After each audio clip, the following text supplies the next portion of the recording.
Hello, आज हम कक्षा 4 की कार्य पुस्तिका पर्यावरण के पाठ नंबर 11 जल है जीवन पर चर्चा करेंगे। आइए देखते हैं, इसका पहला क्वेश्चन है, पानी के कौन कौन से स्रोत हैं? तो इसमें नदी, भूमिगत जल जैसे नलकूप है, पंप, तालाब, झरना, कुआं, वर्षा आदि।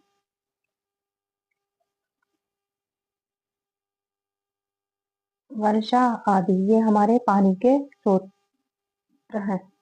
क्वेश्चन नंबर 2 है हमारा, निम्नलिखित को सतही जल और भूजल स्रोतों में वर्गीकृत करें। तो इसमें हमें दो कॉलमों में भरना है, एक भूमिगत जल और एक सतही जल। तो भूमिगत जल में हमारा क्या क्या आएगा?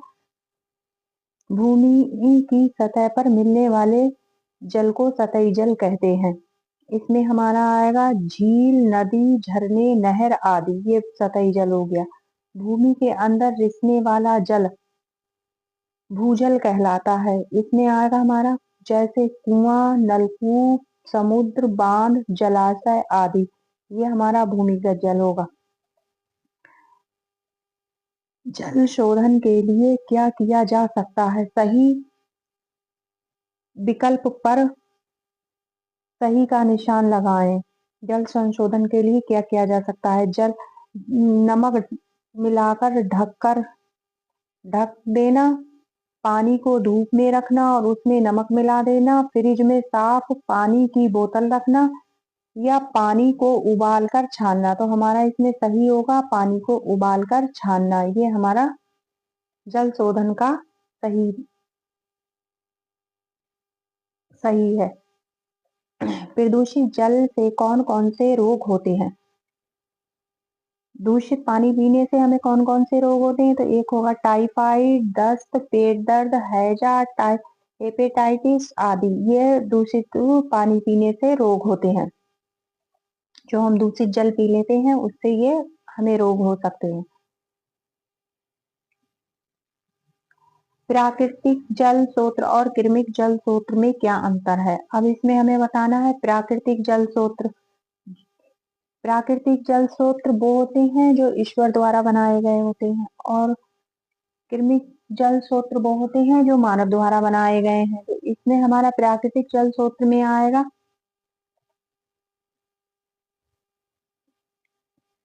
प्राकृतिक द्वारा निर्मित जल स्रोत जैसे नदी, झरना, झील, समुद्र आदि, ये हमारा प्राकृतिक जल स्रोत है। मानव द्वारा निर्मित जल स्रोत तालाब, नहर, कुआं, हैंडपंप, ये मानव द्वारा है। ये आपको समझ में आ गया होगा कि प्राकृतिक जल स्रोत क्या है और कृत्रिम जल स्रोत क्या है। कई साल पहले पहले क्या आपके गांव, कस्बे, शहर में इन्हीं जल स्रोतों का उपयोग करते थे जो आप करते हैं? इनके जल के स्रोत क्या थे? तो इसमें आएगा नहीं, अब उन स्रोतों का उपयोग कम हो गया है, जैसे कुआं, तालाब, नदी आदि, ये इसका उपयोग अब नहीं करते हैं हम। आप अपने क्षेत्र में पानी के पुराने स्रोत, कुओं और कुंडों का पता लगाएं। इन स्रोतों का अब उपयोग क्यों नहीं किया जाता है? तो इसमें आएगा आपका इसका मुख्य कारण है इसका मुख्य कारण है प्रदूषण, जिसका स्वास्थ्य पर बुरा असर पड़ता है, तथा दूसरा कारण जल स्तर नीचे चला गया है। जल दूषित हो गया और पानी का स्तर भी नीचे चला गया है। क्या वर्षा जल को संचित किया जा सकता है? वर्षा जल का संचयन क्यों जरूरी है? हाँ, वर्षा जल को संचित किया जा सकता है। जल संचयन से जल स्तर बढ़ाया जा सकता है। जल संकट से बचा जा सकता है अगर हम जल का संचयन करते हैं। जल संचय करने के लाभ क्या क्या हैं? भूमिगत जल का स्तर बना रहता है, शुद्ध जल प्राप्त होता है, मृदा अपदान कम होता है, सूखे की स्थिति में मदद करता है। इसमें केवल एक और केवल दो सत्य हैं, केवल 1, 3 और 4 सत्य हैं, केवल 1, 2 और 3 सत्य हैं, या उपरोक्त सत्य हैं। इसमें ये सारे सही हैं। हमारे क्वेश्चन ये सारे सही हैं। आप अपने घर में पानी का संग्रह भंडारण क्यों करते हैं? हमारे दैनिक कार्यों के लिए जल की आवश्यकता पड़ती है। आपदा की स्थिति से निपटने के लिए जल संचयन किया जा सकता है ताकि उस समय उस जल का उपयोग किया जा सके जो हम भंडारण करते हैं।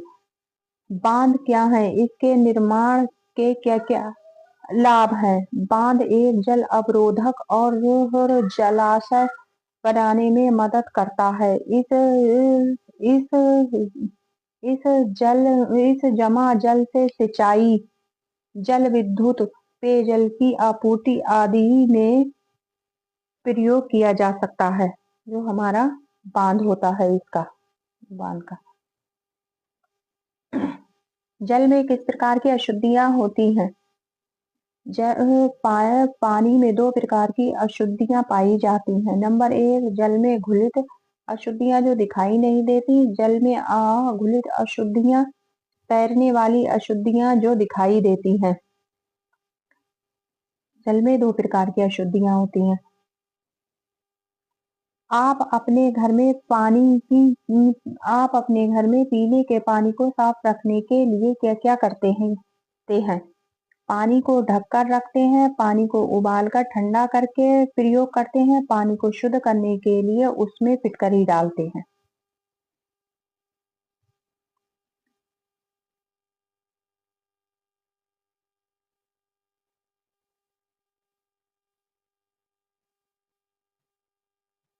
जल की अशुद्धियों को दूर करने के लिए निम्नलिखित विधियों का उल्लेख कीजिए। उबालना, पानी को बड़े बर्तन में उबालकर फिर ठंडा कर साफ बर्तन में ढककर रख दें। छानना, पानी में अघुलित अशुद्धियों को कपड़े से छानकर अलग करना। अब सबसे अच्छा तरीका फिल्टर का है। जो इस टाइम पानी को शुद्ध करने का है वो फिल्टर का है। पहले जो था वो कपड़े से छान कर किया जाता था। जल प्रदूषण के लिए कौन कौन से कारण उत्तरदायी हैं? निशान लगाइए। कारखानों से नदी में छोड़ा गया पानी, ये सही है। नदी या तालाब में विभिन्न अपशिष्टों, धूल एवं क्षार को डालना, ये भी सही है। सीवर का पानी नदी, तालाब और समुद्र में डालना, ये भी सही है। जल प्रदूषण के कारणों को लिखिए। घर एवं कारखानों के कचरों को जल में डालना, मरे जानवरों को जल में फेंकना, पशुओं को नहलाना, ये सब जल प्रदूषण के कारण हैं। जल का प्रदूषित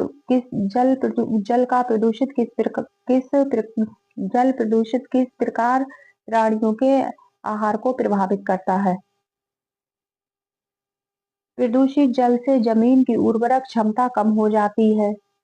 दूषित जल से आहार दूषित हो जाता है। जल प्रदूषण मानव जीवन तथा वनस्पतियों पर बुरा प्रभाव डालता है। ये जल प्रदूषण के कारण है। निम्नलिखित में से कौन सी प्रक्रिया भूजल को दूषित कर सकती है? बीज रोपण, खरपतवार की वृद्धि, भूजल निकालने के लिए पंप का निर्माण या कारखानों के कचरे की आपूर्ति। तो सबसे ज्यादा जो हमारे भूमिगत जल को दूषित करती है, कारखानों से निकलने वाला कचरा।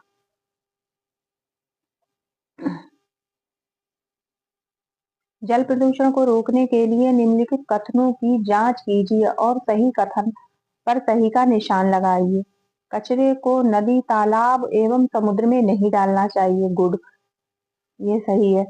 कपड़े और बर्तन नदी एवं तालाबों में धोना चाहिए, नहीं, नहीं धोना चाहिए। मवेशियों को नदी एवं तालाब में नहलाना मवेशियों को नदी एवं तालाब में नहलाना नहीं चाहिए, हाँ ये नहीं चाहिए। वीडियो अच्छी लगी हो तो लाइक और सब्सक्राइब करें। जय हिंद।